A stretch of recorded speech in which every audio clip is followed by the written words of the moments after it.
What is good, YouTube? It is your boy Benji. We are back balling, man. If you're new, please don't forget to subscribe. And don't forget to check out Hoops HQ on multiple social media platforms, including new TikTok, HQ_hoops. Got a crazy video here. This thing is talking about why Cooper Flagg is overrated. A lot of y'all may know Cooper Flagg. He's been popping.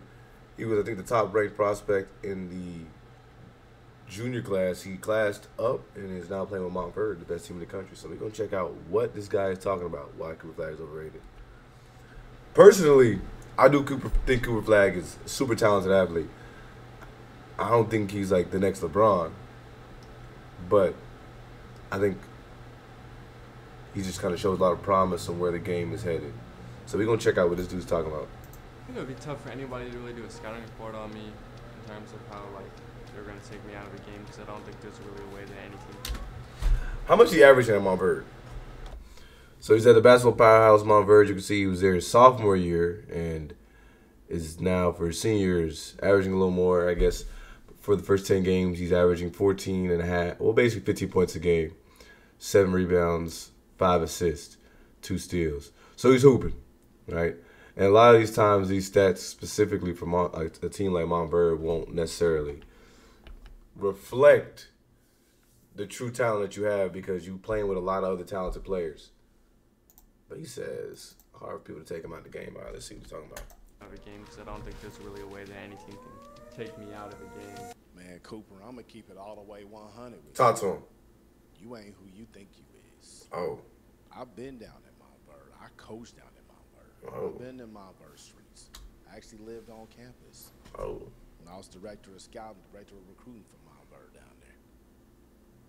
I know the training regimen that you on down there. Mm-hmm. I know the talent that they have coming in that surrounds you down there. I know you having these college coaches come in there every single day. Your mindset was set on Duke, but they still coming in there, and that's still going to be gas to your fire. Right. I know how the media covers Montverde down there. Not just in Lake County, but in the city of Orlando, in the state of Florida, and now nationally. I know that they're saying that you're going to be the That's a lot of rings up there. Look at that. #1 pick in the 2025 NBA draft.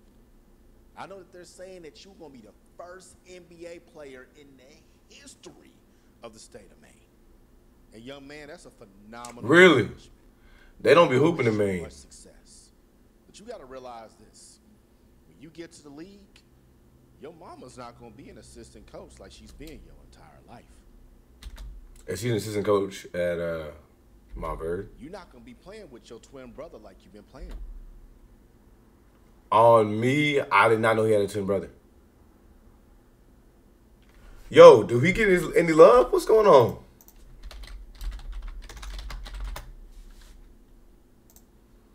Yeah, Montverde too. He's there we go. Okay, but he's still in the junior class. He's got some offers, some mid majors. You know what I'm saying? He got FGCU, Richmond, West Virginia, some solids, 3-star, #1 in the state. I don't know if that means state of Maine. What position is he? Small forward. Okay. With your entire life. You're not going to be playing with your homeboy whose dad is the head coach of your AAU team. And like it's been like that for your entire life. You're not going to be playing 16U, whereas you got evaluated. Whereas opposed to AJ DeBonsa, he got evaluated in 17. Oh my gosh. Ain't going to be no hiding when you get to the NBA.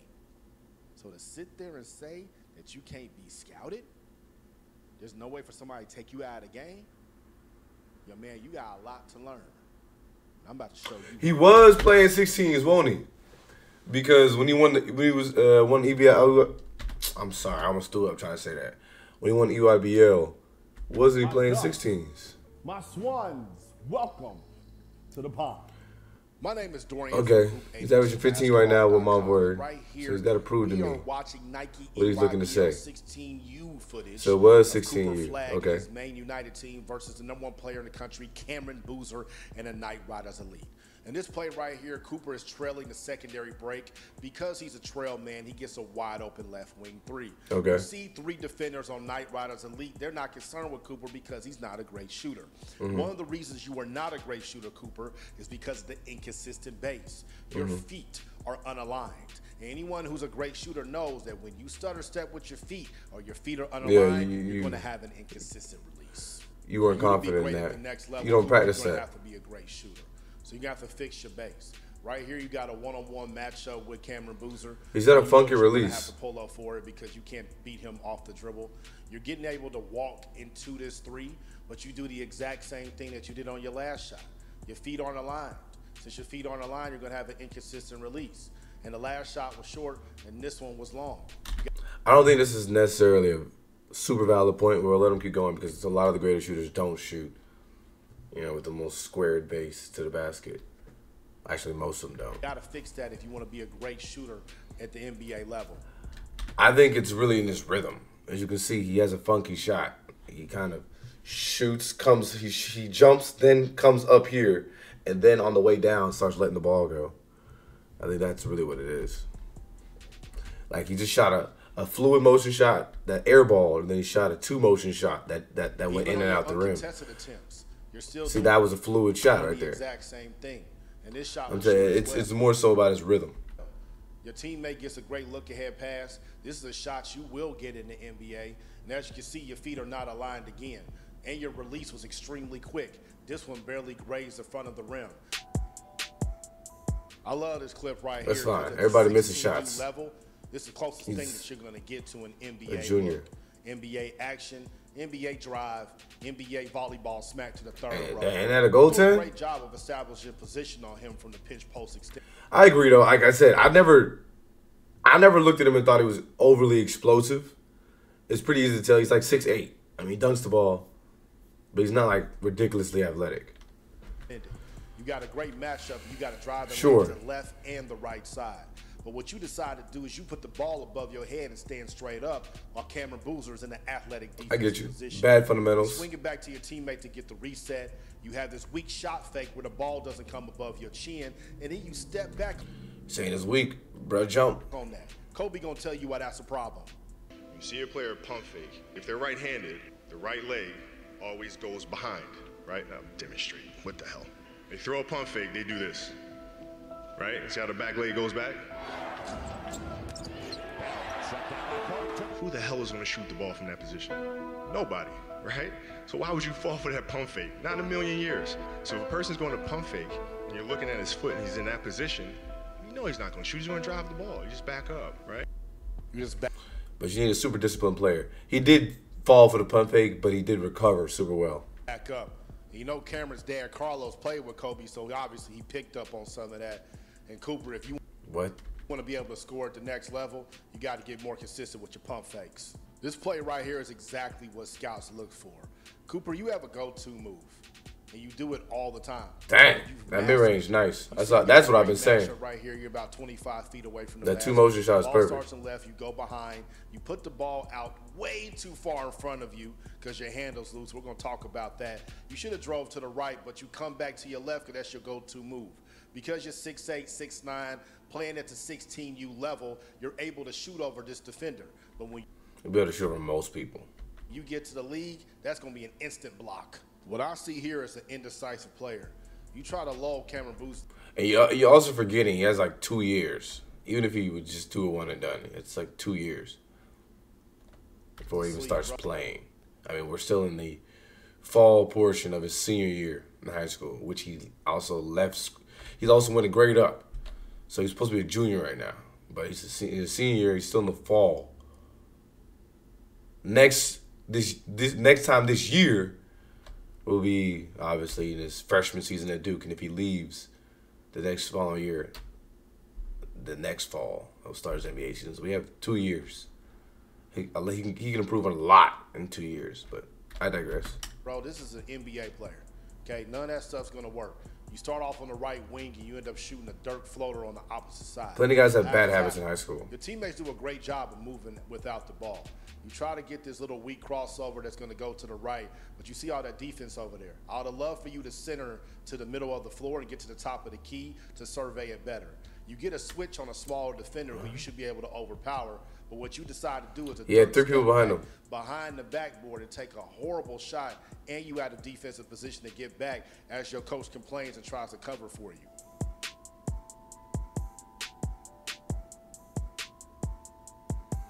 Because I think he had a shot, but it was just really great defense. I also didn't think this AU team was overly stacked, so we didn't have any options when it came to swinging the ball. And a lot of times defensively, you can pick up on that stuff. I mean, yeah, he had some shooters, but I mean, as you can see, they can easily center a defense around this. Right here, I think he has an option to pull the ball up or try to muscle in for a layup. His own teammate is in his way, so I mean, that's the first problem. That kind of what drove him out there. Now, I know that sounds like tough criticism. You know why it sounds tough like criticism. that? Because it is. This ain't 16U, dog. You going to the NBA. If you going to the NBA, you got to have a higher basketball IQ. You got to be a lot more decisive. This is also the summer before his senior year. Right wing again. Your teammates doing outstanding. So who's to say he hasn't improved since then? And setting a side ball screen for you. But as you can see, all that traffic is over there.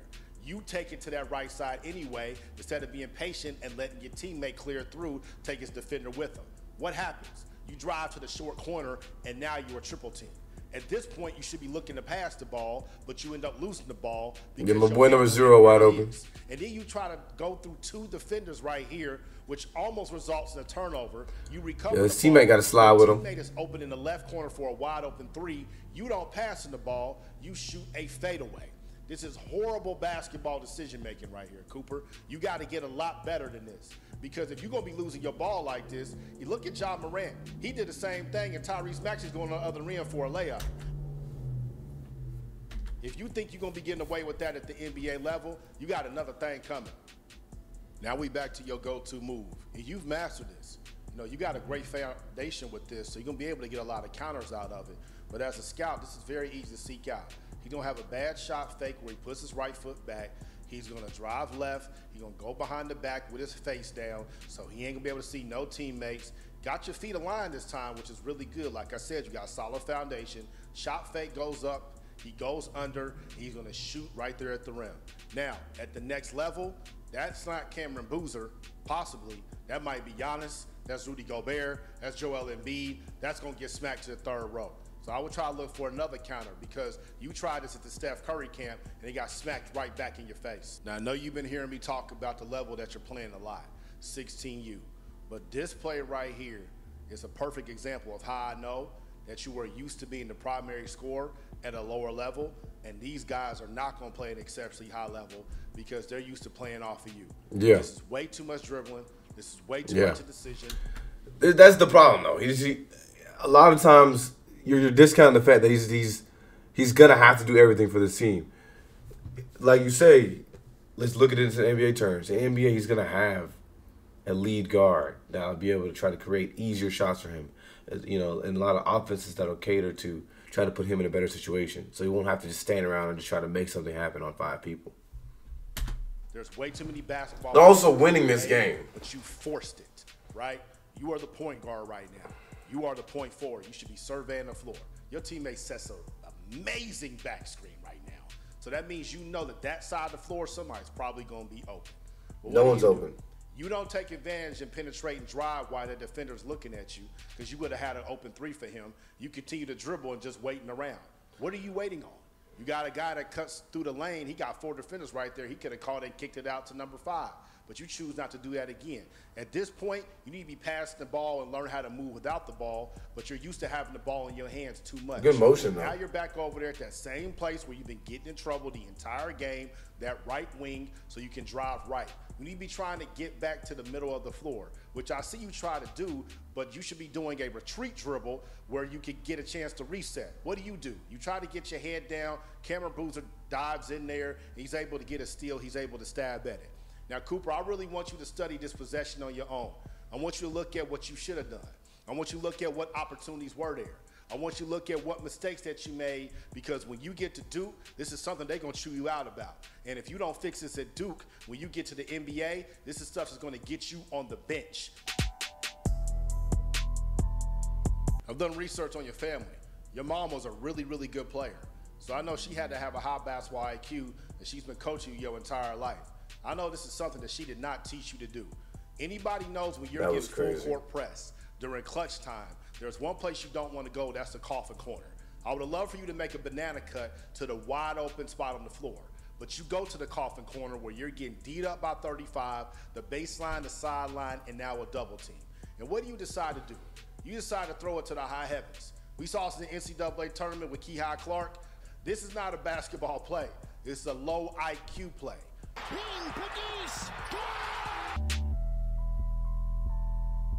I've been seeing a lot of people talk to you about being a generational defender. They're saying you're the next Andre Karolinko. But every clip of yours I see where you're playing good defense, it's just you getting weak side blocks. Karolinko was a generational defender. You're matched up with a future NBA player in Cameron Boozer. You give him a cushion even though he's hit 2 threes already.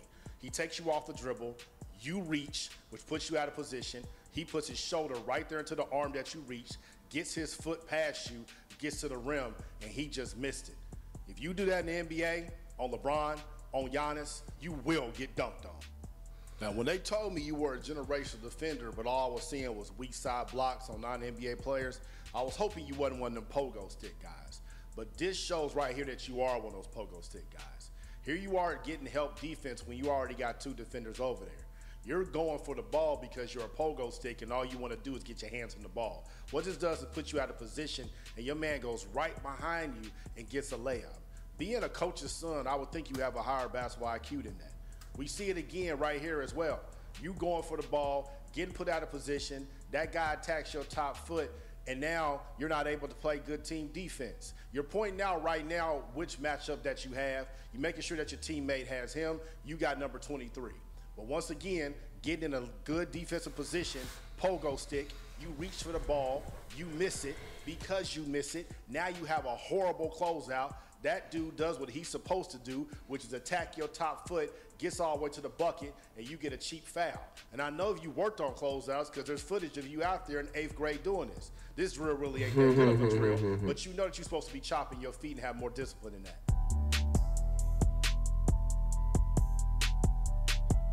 Speaking of cheap fouls, what is this? Yeah, he could have stood in there. And what is this? What are you doing? There's no reason. Brussel, what are you doing? Do this. You matched up with your man. You want to. He hasn't made enough of a point for me. I gotta see more footage. Right there and be able to recover. You can always nitpick 1 or 2 plays for somebody. But because you dive in, not only do you get a cheap foul in the NBA, that's going to be a wide open 3 with that spacing. Here, you're in transition. You're already matched up with your guy. I would love for you to get to the elbow right there so you can be in great coverage position. Because like I said, you already got your matchup taken care of. But what you decide to do is come in there and tackle this dude, and you just picked up 2 really cheap fouls combined with that other clip where you had another foul that's the same game. As a coach's kid, I was shocked that this extremely simple baseline out of bounds play had you all out of whack. This is bad communication. That's the most important thing about baseline out of bounds. We want to protect the rim. We can't give up no layups. Your teammates are in great position. All right, so a lot of this is just coaching. And 2 when you was at Mount Vernon. There was no reason to put the footage from the other games in there because you kept making the same mistakes over and over and over again. If you want to be the #1 pick in the 2025 NBA draft, that means that they're looking at you to be a franchise pillar. But I do agree that, it is important, that try to improve yourself in every aspect because obviously Cooper Flagg, as talented as he is, he's going to need more if you're going to want to come in here and try to be, like you said, the pillar of a franchise because obviously they're looking to play defense and looking to score in many different facets of the game, so he's going to have to develop a lot. But, we'll see how that goes. Stockery Rose in 17U FIBA teams with 15 who actually was evaluated with 17U age group. Pretty sure he also led the team in blocks and rebounds. He was playing with kids 2 years older. 8 months ago, he was calling him a sophomore. He's got to do with something else. Crazy perspective shift when now we're all of a sudden viewing him as a senior. He's still a good player, but surefire #1 pick he is not. Also, my question about Duke development players, help your eye out Flagg, but he's not an otherworldly prospect. Remember when everyone was hyping up RJ Barrett saying 3 years he was clear #1 pick in the draft and came Zion. I say that to say that you never know who's lurking to come behind. Yeah, that's real. Honestly, a lot of this is just bad habits. Exactly. But being the best player on your team. That's what I said. Coaches just let you get away with a lot of stuff. That's really what it is. Russell's had no shooting form. He's going to put out extra work. He has tools. That's fine. He'll get in the gym and tune it up. It's no problem. Steph Curry came in and was a good shooter. And now he's Steph Curry. So, I mean, guys, as long as you work in your game, there's no need to fear right now. I don't think he's, like, super overrated or anything like that. But I do like this video. What y'all think? Y'all let me know in the comments below what y'all think, man. Is Cooper Flagg overrated or we putting too much stock in these guys too early? Leave it in the chat.